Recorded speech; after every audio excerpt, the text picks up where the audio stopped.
আসসালামু আলাইকুম। আপনারা সবাই কেমন আছেন? আশা করি সবাই ভালো আছেন। আমি যে উদ্দেশ্যে ভিডিওতে আসা একটা উদ্দেশ্যেই যে আপনারা কেউ ভাই ঘরের পরিবারের কথা শুনবেন না। ঘরের পরিবারের কথা শুনবেন না কেন?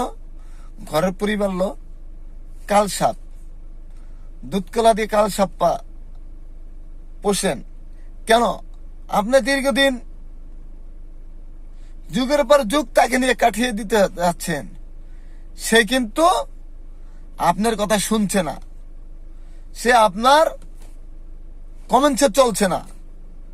অনেক অনেক বইন্ডে আছে স্বামীর কথা না চলে নাঙ্গের কথা চলে, নাঙ্গের কথায় চলে।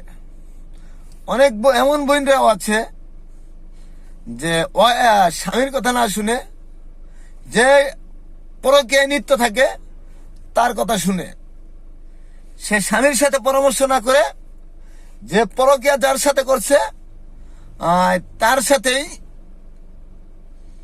আপনার সবকিছু শেয়ার করে। তা এখন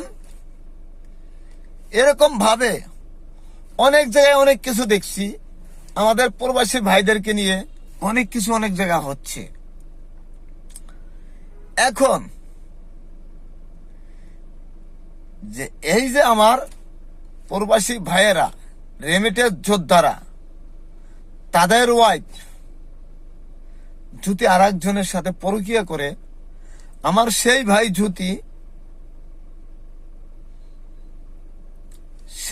যদি প্রবাসে থাকে, আমি তো প্রবাসে দেখছি না, আমি তো প্রবাসে কিচ্ছু করতে পারছি না।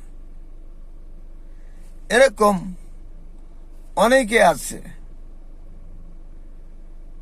মেয়েরা পরকীয়ার সাথে নিত্য, মেয়েরা পরকীয়ার সাথে তারা ফিলিংস করে, তারা স্বামী থেকে পরকীয়ার স্বামী যেটা তার সাথে সে ফিলিংস করতে মজা পায়, সে রোমান করতে মজা পায়। কেন? সে তো আর মনে করে না যে আমার স্বামী প্রবাসে গেছে, অনেক কষ্ট করে অনেক কিছু করে টাকা পয়সা দেয়, সেই টাকা পয়সা দিয়ে আমার সংসার চলে, আমি চলে, আমার আহ্বাচ্য চলে, পরিবার চলে। আর আমি এই স্বামীর কষ্টের রেমিটেন্স টাকা দিয়ে আমি পরকীয়ায় নিত্য থাকি, নয় যাই কক্সবাজার, নয় যাই ভ্রমণে, নয় যায় অমুক জায়গা, নয় যায় অমুক জায়গা।